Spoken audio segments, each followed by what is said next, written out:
Hi, I'm host Eric, host of Talking with Famous People, and tonight I'm going to talk to you about whether or not the cognitive functions are real things. In half a mile, keep right.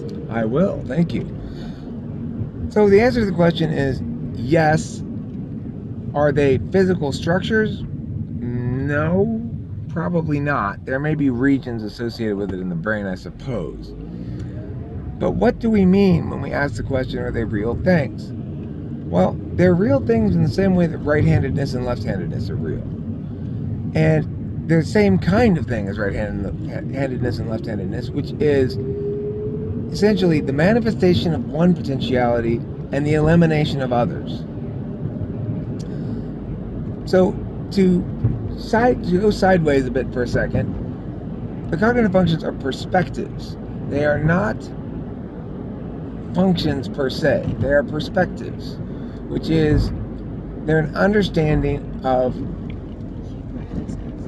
who we are by how we be.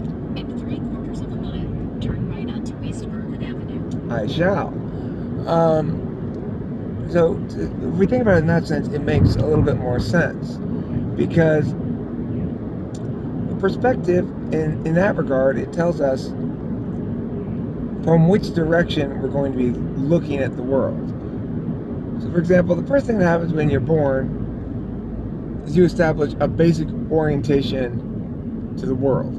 You either look outward and discover that the outward world is malleable and that you can change there, in which case you become extroverted.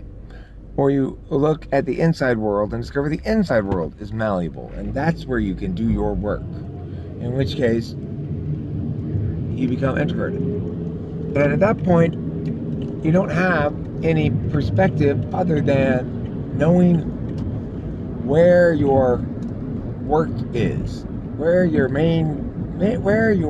ultimate sense of achievement will lie. And so then, of course, you've got to come to a conclusion. What is my relationship to the external world? Do I wish to order it, or do I wish to change it?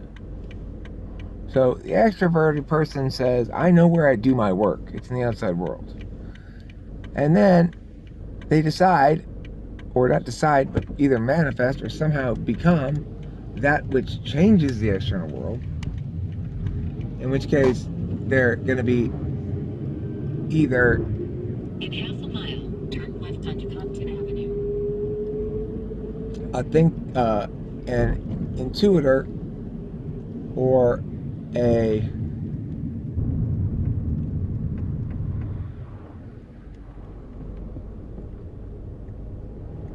intuitor or a sensor. It's going to change the external world. They're the perceivers, the perceiving functions. A feeler or thinker is going to order the external world. They're the ordering functions, the judging functions. And then, of course, what happens necessarily when you remove some water from one section, other water flows in to fill it up, you know? And so in that regard, what happens is, of course, you need to then attend to your internal self. You realize it does exist after all.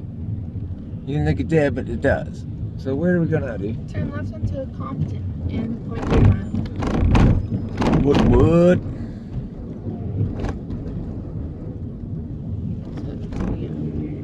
All right. So now we are going to wrap up this little notion about the perspectives. Keeping in mind that we look where we do our work, it's external, internal. Then if we're external, we either choose to or do judge, order the outside world, or we change the outside world. It's internal, same thing. So it's important to think about the judging and perceiving functions as the will towards entropy or the will towards stasis. And that's going to be your first distinction. We can go on to the other ones later in another video.